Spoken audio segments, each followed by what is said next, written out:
Praise the Lord! Amen. Amen! Praise the Lord. Ngayong linggo po, ngayong araw, sobra po akong nagagalak at nakapapiling ko po kayo. That's right. Amen. Galing pa po kami Manila. So first time po namin umattend sa banal na gawain nating sa San Fernando Outreach. Sobra po akong nagagalak. Pero bago po ang lahat, lubos ko pong binabati ang ating mahal na Panginoong Jesus. Dahil siya ang nagbigay ng ating mga buhay, pagpapala, kung nasan man tayo ngayon. Dahil yun, isa tayo sa mga tinawag na mahal na Panginoong Jesus. Amen. Praise Pangalawa the Lord. po, binabati ko po ang ating beloved Honorable Pastor Wildy Estrada Almeda and ang ating Assistant Pastor, Lina C. Almeda. Bagamat siya ay kapiling na ng ating mahal na Panginoong Jesus. At ang ating beloved children and beloved workers, instrumentalists, choir member, to all brethren, and sa ating nangunguna sa ating lugar na ito. Magandang araw po sa ating lahat.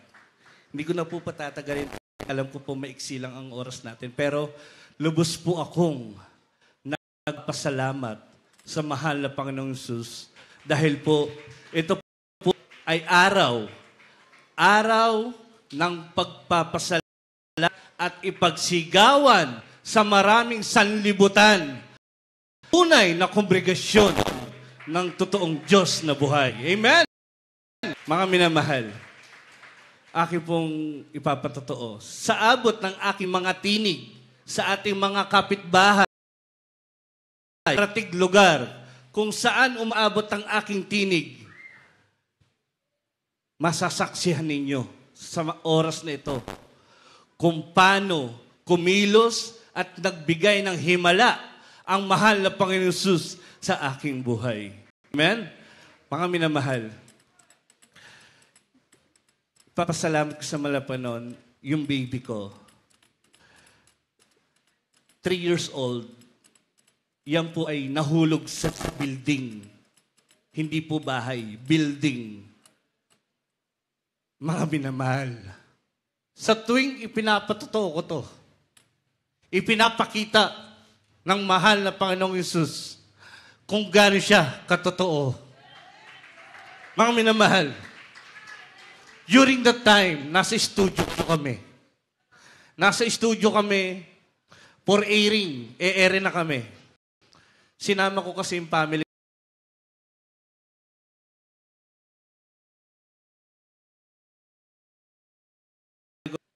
Yung cameraman ko, bumaba sa second floor. Ay, sa may first floor, bumaba siya. Doon nag-yosi break cameraman ko. Maya-maya, kita sa CCTV. Yung anak ko sa likod ng cameraman ko. Nahulog galing sa second floor ng building. 3 years old. Mga minamahal, parang may bumagsak na saging sa likod ng cameraman ko. Sigaw na sigaw yung cameraman. Sabi niya, Direk, yung anak mo nahulog. AOC. Labas ako. Paglabas ko, kala ko nasa studio lang, tinatalon ko na yung hagdan, pababa. Nakita ko yung anak ko. Buhat-buhat ng cameraman ko. Punong-puno ng dugo. Bilang isang ama, ang hirap tignan ang kalagayan ng anak mo nasa ganong sitwasyon. Tinignan ko yung taas kung saan nahulog yung anak ko. Terrible, napagkataas. Kahit ako, pag ako nahulog dito, 2 lang yan. Pwedeng mamatay ako o pwedeng bali-bali buto ko. Binuhat ko yung anak ko. Sinakay ko sa van. Takbo sa hospital. Pinakamalapit. Pero habang tumatakbo kami sa hospital, andyan kami mag-asawa. Nagpupuri, mahal na Panginoon. Amen. Sa mga oras na ito, alam ko, tinitignan mo kung hanggang saan ang pananampalataya. Humingi ng tawad, nagpupuri, sumisikap. Hindi ko na alintana kung maaksidente kami dahil lahat ng sasakyan sinasalubong ko na. Walang two-way sa akin. One-way ko na yan. Madala ko lang yung anak ko sa ospital. Yung pinakamalapit na ospital, dinala namin doon. Binigyan siya ng first aid. Sabi sa akin nung traffic enforcer, sabi niya, "Sir, ba't dyan nyo dinala? Yung hospital na yan, lahat ng pumupunta dyan critical, namamatay. Lahat ng pumunta pinagkakaperahan lang. Masakit man sa pandinig, pero mukha daw pero yung may-ari na yun. Pero pinakita ng mahal na Panginoong Yesus ang kapangyarihan niya. Pagdating doon, binigyan ng first aid yung anak ko. Bali itong hita niya eh. Tabingi. Binigyan ng first aid, tinalian, nilagyan ng kahoy. Sabi ko, "Ma'am, Doc, tatransfer ko na lang po sa mas malaking hospital. Baka hindi kayang i-cater. Sir, gawa lang kayo waiver." Sulat ang waiver. Saglit lang po yun, mga 5 minutes. Maya-maya, dumating yung bill ko. Ang laki ng babayaran ko. Sabi ko, wala akong dalang pitaka, wala akong dalang pera dahil madalian, emergency, yung wallet ko tsaka yung bag ko nasa opisina. Mabilisan. Sabi ko, malapan nun, anong gagawin ko? Maya-maya po, bumaba yung mismong may-ari ng hospital. Mismong may-ari. Sabi ng mismong may-ari, "Ano nangyayari? Anong problema dyan?" "Doc, wala po silang pambayad." "Huwag nyo na singilin! Paalisin nyo na!" Amen. So imagine dun pa lang, nagpakita na ng himala ang mahal na Panginoong Yesus. Habang tinatakbo namin, papuntang East Avenue, wasiwas na naman sa kalsada, andyan pa rin, patuloy, nagsusumabo sa mahal na Panginoong Yesus. Mahal na Panginoong Yesus, panghawakan mo itong batang to. Mahal na Panginoong Yesus, kung pwede angkinin ko na yung nararamdaman ng anak ko. Dinala sa East Ab. Pagdating doon, ilang doktor agad yung tumingin sa kanya. Kundi po ako nagkakamali, nasa 5 hanggang 6 ang doktor niya. Chinek up. Sige, i-ultrasound, i-x-ray, lahat, general check-up. Habang ipinapasok siya, habang nasa ER, nananalangin kami mag-asawa. Mahal na Panginoong Yesus, lahat na nangyayari sa aking buhay, alam ko may kaparaanan ka. Alam ko may layunin ka. Alam ko kung bakit nangyayari sa akin to. Pinapatatag ang aking pananampalataya sa iyo. Hindi kami mag-asawa sa hallway ng emergency room. Kami na nagpupuri, umiiyak, nagsusumamo. Sabi ng mga doktor, "Huwag kayong maingay, nakakadistorbo kayo." Wala kami pakialam. Kami, tinatawagan namin ang Diyos sa aming buhay. Aming pinaglilingkuran. Maya-maya po, lumabas po yung result. Sabi namin, eto na yung result. Sabi ko, baka may tama dito, may fracture, baka bali yung buto. Mga minamahal, lahat ng lumabas na result, negative. Hallelujah. Amen. Kahit mismo doktor, nagtataka.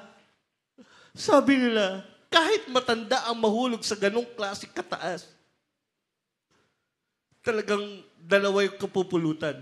Pwede mabagok yung ulo, mamatay, o mabalian ng buto. Hindi pa rin nun na-satisfied yung doktor na yan. Nasa ward na kami, nagpapahinga na yung baby ko. Pinababa pa ulit. Baba ka na kayo sa ER. Uulitin daw yung examination na ginawa sa kanya. So, inulit po ulit. Sabi, eto na naman po. Nanalangin po ulit kami, baka nga nagkamali lang sila. Habang kami nanalangin, lang, lumabas na may result. Mahal na Panginoon, nililihas ko po ito. Sabi ko, mahal na Panginoon, ipakita mo sa mga doktor na ito na tunay ang Diyos naming pinaglilingkuran. Lumabas yung result. Negative na naman. Hallelujah! Amen. Kaya sabi ng doktor, negative lahat. Sa ulo, sa katawan, maayos yung mga buto, lahat. May konting fracture lang, konti. May konting fracture sa tuhod. Yun yung kailangan pagilingin. Sabi ko, Doc, yung anak ko ba, possible ba na makakalakad ulit? Possible pa na magiging normal ulit siya? Sagot sa akin ng doktor, mga minamahal, hindi. Hindi. Himala kung yung anak mo'y makakalakad. Himala kung yung anak mo'y magiging isang normal na bata. Araw-gabi, habang binabantayan namin sa ospital. Sabi ko, mahal na Panginoon, ang hirap lumaki yung anak ko. Nalalaki siyang lumpo. Nalalaki siyang hindi normal. Pero sabi ko, nanindigan ako sa mahal na Panginoong Jesus na alam ko ang Diyos dito ay buhay. That's right. Amen. Na ang batang sinasabi nila na makakalakad at himala, ito po yung sinasabi nilang hindi na makakalakad. Ito yung batang sinasabi nilang hindi na magiging normal. Batang naglalakad, batang tumatalon, batang nagbibisikleta, batang malakas.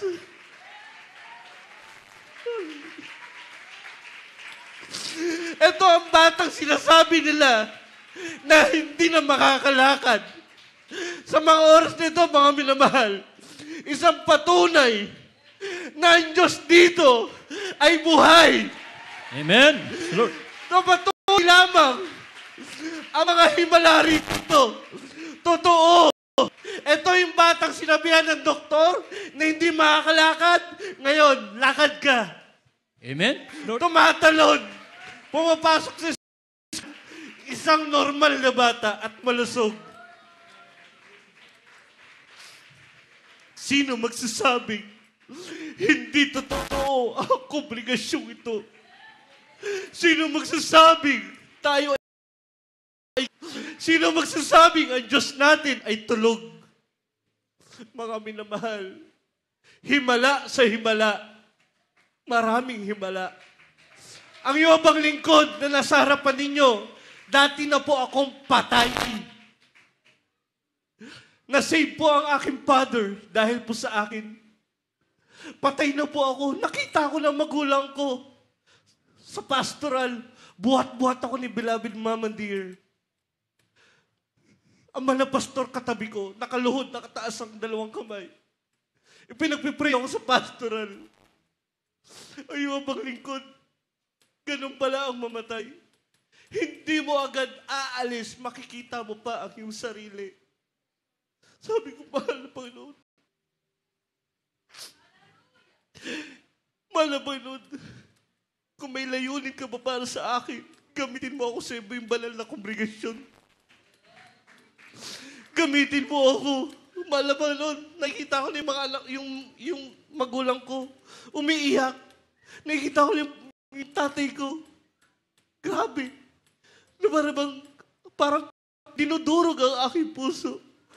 Ngunit sa unang panalangin, ating beloved pastor and assistant pastor, Lina siya, inilihas nila ako, ikinas out ako, wala na po akong buhay. Ang mga kuko ko po kulay violet na. Ang mukha ko po violet, parang talong na po ang kulay ko. Nagbi-bleeding po ako ng dugo. Tumutulong mga dugo sa ilong. Pero sabi ko, diyan naghihimala, mahal na Panginoong Jesus. Yung dating patay, ito ngayon sa iyong banal na harapan. nagpapatotoo at ipinagsisigawan na ang Diyos dito, si Jesus Miracle Crusade International Ministry, ay tunay na buhay. Amen. Praise the Lord. Yung sabi ko, mga minamahal, ang paglilingkod sa mahal na Panginoon ay libre, walang bayad. Pero malaki ang benepisyo at sukli sa atin. Mga minamahal, hindi pa po dyan natatapos ang mga himala at pagpapala ng mahal na Panginoong Jesus sa aking buhay. Yung isa ko pang baby, yung panganay kong babae, pumasok po sa loob ng tenga niya, yung nabunot niyang ngipin, pumasok po sa loob.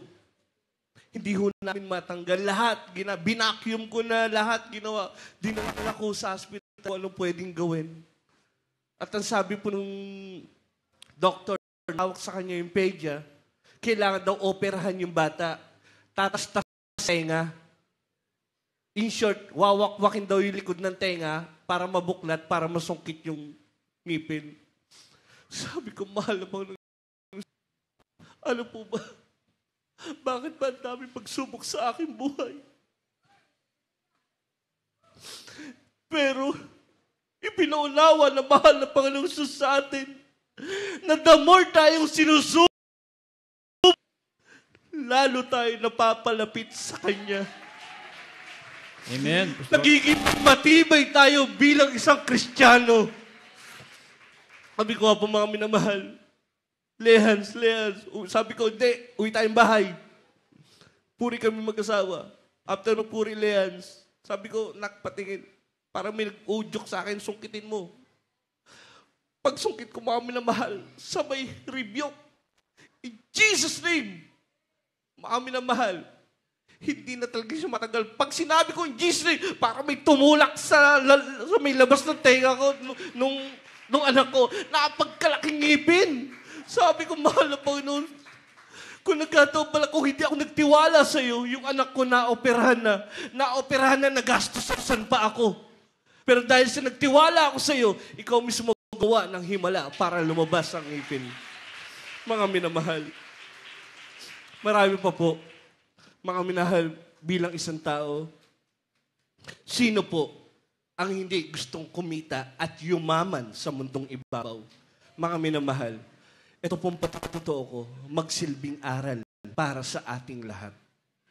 Mga minamahal, nagtatrabaho po kasi ako sa isang TV industry. Sa kahabagan lang na ating mahal na Panginoong Jesus, binigyan ako ng magandang posisyon, director po. So, director ng isang TV show. Sabi sa akin, Direk, gusto mo magtrabaho sa akin? Sabi ko, walang problema. Sabi ko, ano ba? Inoperan po ako 100,000 per week. Kala ko po na nagbibiro, mga minamahal. Lipad kami, punta po kami Rojas. Sakay kami ng private plane. Yung dala-dala po pala namin mga maleta, 18 pieces na maleta. Hindi ko po alam. Alaman po pala noon, puro pera. Mga minamahal. Diyan po ako sinubok na mahal na Panginoon. Tinitignan niya kung ano bang pipiliin ko. Ang magpayaman o manatili sa piling niya. Mga minamahal. Pagdating sa Rojas, wala kami ginawa doon kundi mamudmud, mamigay ng pera. Pinakamababa ibinibigay namin sa isang tao is 5,000. Ganon kami kadaming perang dala-dala. Lahat ng 18 maleta, ubos po yan sa pamimigay lang. Pagbalik ko po, paglabag namin sa Rojas, sinundo na po kami ng private na convoy. Pagdating po sa hotel, yung hotel po dun sa Rojas, na nag-iisang malaking hotel, kami lang po yung naka-check-in dyan. Walang iba. Exclusive lang po kami dyan. Pagdating ko po dyan, may nakaantay na po sa akin, isang bago. Sa akin daw po yun. Regalo sa akin.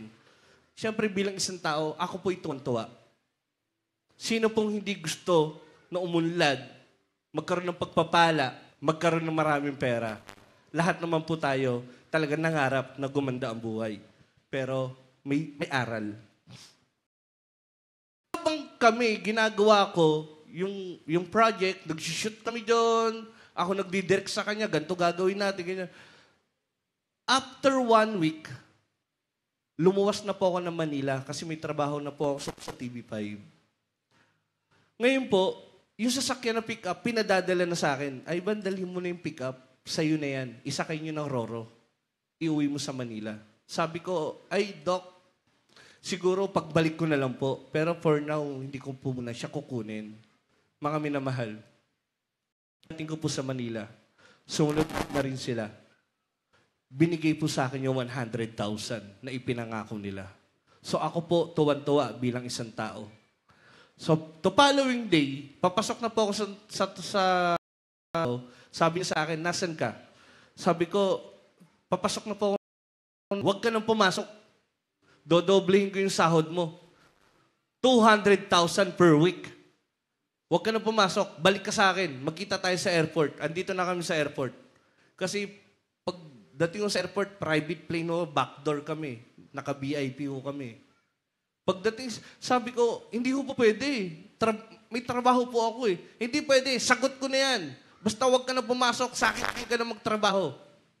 Pero sabi ko nga po eh, doon pumasok yung pangaral ng aking mga magulang sa akin na anak, hindi bali ng papiso kumita. Totoo po yan. Basta't nasa mahal na Panginoong Isus ka. Kasi mga minamahal, yung nasa Ross kami, libre ho lahat eh. May pera, may everyday akong allowance, 10,000. Bukod sa 100,000 kikitain ko sa loob ng isang linggo. Alak, droga, sugal sa loob ng hotel. Dinadala kami ng mga babae sa kwarto. Pero mga minamahal, ayaw ang lingkod. Sabi ko nga po, yun yung isa kong pasalamat sa mahal ng Panginoong Isus. Sa kabila ng maraming tukso, higit ko, na paglalabanan ko at nandiyan nakahabagan ng mahal na Panginoon. Sabi ko, mahal na Panginoon, kung ako hindi mo hinubog dahil sa pangaral ng ating Estrada Almeda, dahil sa pangaral nila, tumatak ang mga pangaral nila sa akin na kahit saan ako magpuntahin, dala-dala ko ang iyong lingkod mula nung ako ipinanganak hanggang sa mga oras na ito. Never pa po ako nakapag-take ng alak at sigarilyo. Isa po yan sa pinasasalamatan ko sa mahal na Panginoon Jesus na talagang grabe, pwede pala yun. Nakala ko hindi, pero pwede pala. Lahat mga ka-office mate ko hindi naniniwala na ako hindi marunong mag-inom, na ako hindi marunong magsigarilyo. Sabi ko nga, dahil po yan sa kahabagan na mahal na Panginoon Jesus. Basta ito, panghawakan tayo na mahal na Panginoon, kaya natin lahat ng pwedeng maging kasalanan sa ating buhay. Yun nga po, naalala ko po yung sinabi ng aking beloved father na papiso-piso. Sabi ko, Doc, susunod na lang po ako sa copies. Duty lang po ako. Dumuti po ako. Hanggang sa tinamad na po ako pumunta ng copies kasi pasusundo po ako ng private plane ulit eh. Pero sabi ko nga po mga minamahal, diyan ako pinanghawakan ng mahal na Panginoon. Na alam ko, mahal ako ng mahal na Panginoon. Hindi nagtagal, wala pang 1 linggo. News break. Sabi ko, kilala ko to. Ito yung kliyente ko. Ito yung doktor. Ni-raid po yung bahay nila sa Las. Ni-raid ng NBI. Sa loob ng NBI, nagkaputukan. Lahat ng tao doon, yung iba po, news blackout na po, sinalvage. Sinalvage po talaga. Sabi ko, mahal na Panginoon. Mahal mo talaga ako. Kasi kung tinanggap ko at nakibabaw sa akin ang material na bagay, marahil, isa ang lingkod ninyo, depende kung ako'y nasa kulungan o isa ako sa sina. Kaya sabi ko, mahal na Panginoon, salamat. Hinubog kami ng aming beloved Pastor Will Estrada. Ay spiritual, hindi ang material. Diyan ko natutunan na ang tunay palang kayamanan, na ang tunay na pagpapala sa atin bilang isang Kristiyano ay hindi pera, ay hindi sasakyan, hindi karanyaan sa buhay. Ang tunay na pagpapala ay ang makilala mo, ang mahal na Panginoong Jesus. Amen. Yan ang ipiniliwanag sa akin ng mahal na Panginoon. Yan ang tunay na pagpapala. Sabi ko nga po, mga minamahal, lahat ng trahedya, may sakuna, delubyo, lahat po ang iyong abang lingkod, pupunta po ako dyan. Nag-i-interview, kino-coverage po namin yan. Mga minamahal, pinakita ng mahal na Panginoon sa akin na lahat ng bagay dito sa mundong ibabaw at ay magsisilbi lamang palamuti. Maraming mayayaman na nagsisi. Maraming mayayaman na nagpundar ng malalaking bahay, sasakyan, lupa. Pero nung dinaanan ng dilubyo, lahat ubos. Hindi nila alam kung saan sila pupunta. Hindi nila alam kung saan sila magsisimula. Pero sabi ko, bilang isang Kristiyano, tayo ng ating beloved pastor, assistant pastor, dumaan man ang dilubyo, dumaan man ang maraming pagsubok sa ating buhay. Walang makain, pero marunong tayo mag-ayuno. Isa yan sa ipinakita sa akin ng mahal na Panginoon, na ang tunay na ay ang makilala natin ang tunay na mahal na Right, Panginoon. amen. Praise the Lord. Hindi ang karaniyan sa buhay. Lahat ng po yan ay palamuti lamang. Pero sabi ko nga po, ano po ba, iiwan ko lang pong mensahe sa inyo, ano po ba talaga yung pinakarason bakit isa po tayo sa tinawag sa The Jesus Miracle Crusade International Ministry? Ang rason po, hindi para payamanin tayo. Hindi para pagganin lang tayo. Maraming gumaling dito pero umalis. Maraming tumanggap pero hindi nagpatuloy. Pero ano nga po ba talaga? Bakit tayo nandito sa mga oras na ito? Ang pinakatotoong rason dahil sa kaligtasan ng ating kaluluwa. Amen. Praise the Lord. Yun ang tunay na rason kung bakit tayo nandito sa Jesus Miracle Crusade. Dahil ang mahal na Panginoon lamang ang kaya makapagligtas sa ating buhay. Hindi tayo kayang iligtas ng kahit sino, kundi mahal na Panginoon lang ang makakapagligtas sa ating buhay. Kaya mga minamahal, last na po. Pinapasalamat ko. Marami po akong patotoo. Binangga po kami. Yung dump truck along Commonwealth. Alam naman po ninyo yung takbuhan sa Commonwealth. Niya-drive ko yung kotse. Nawala ng preno yung dump truck. Binangga po yung kotse ko. Bumangga rin ako sa harap. Nagmukha pong sandwich. Ang sakay ko po, pamilya ko. Windshield sa likod ko, basag. Windshield sa harap, basag. Baba kami ng sasakyan. Pagbaba ko, tinignan ko yung sasakyan ko, warak. Yupi talaga. Pero tinignan ko, lahat kami, ni isang galos, wala.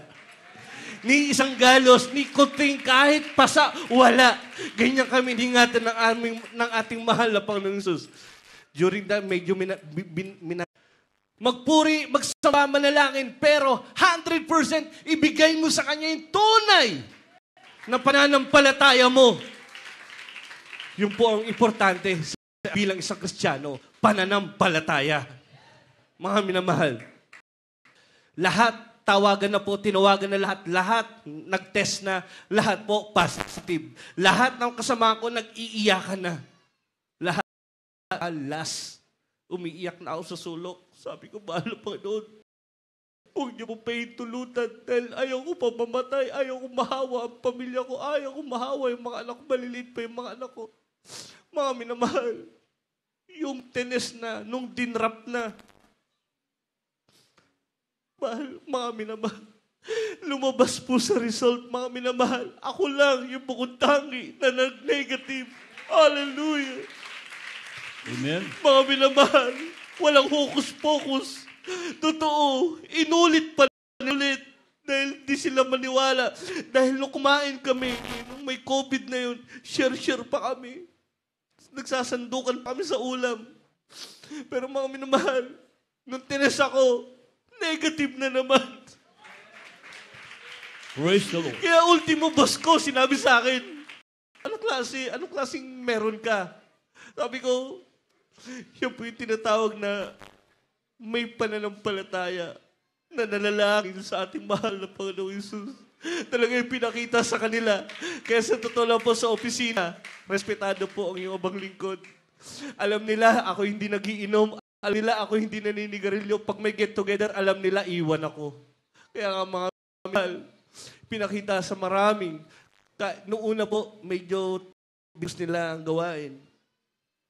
Pero sabi ko nga po, nung ipinahal ang Panginoong Hesus sa kanila, yung maraming himala na nangyari sa mismong sila na mismo nagpatunay na ang Diyos natin ay buhay.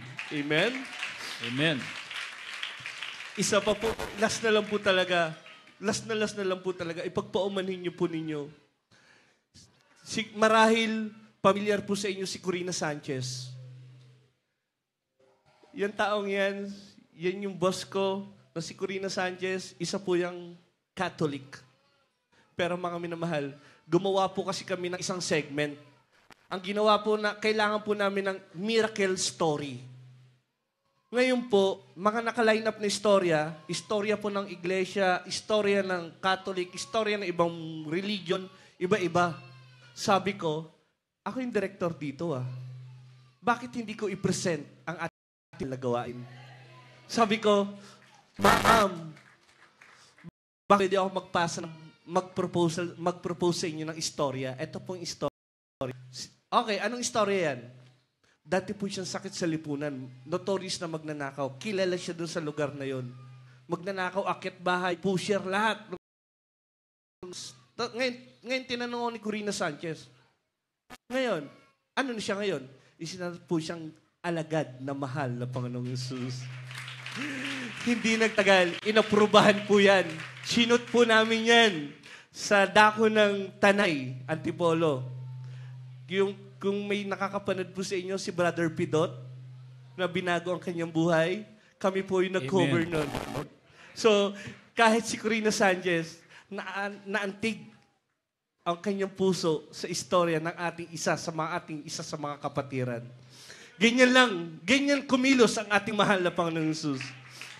Hindi pa po dyan nagtagal. Lumipas po yung ilang buwan, kailangan po namin mag-replay. Kasi wala po kami maipapalabas. Sabi ni Corina Sanchez, kailangan natin mag-replay. Anong istorya i-air natin? Sabi ng mga staff, yung ibang staff, ay ma'am, meron po tayo. Marami silang inilatag ng istorya para i-replay. Naalala ni Ma'am Corina Sanchez ang istorya ni Brother Pidot. Sabi ni Miss Corina Sanchez, etong istorya ang ulitin natin. Etong istorya na to ng Jesus Miracle Crusade ang ulitin at airplay natin. Amen.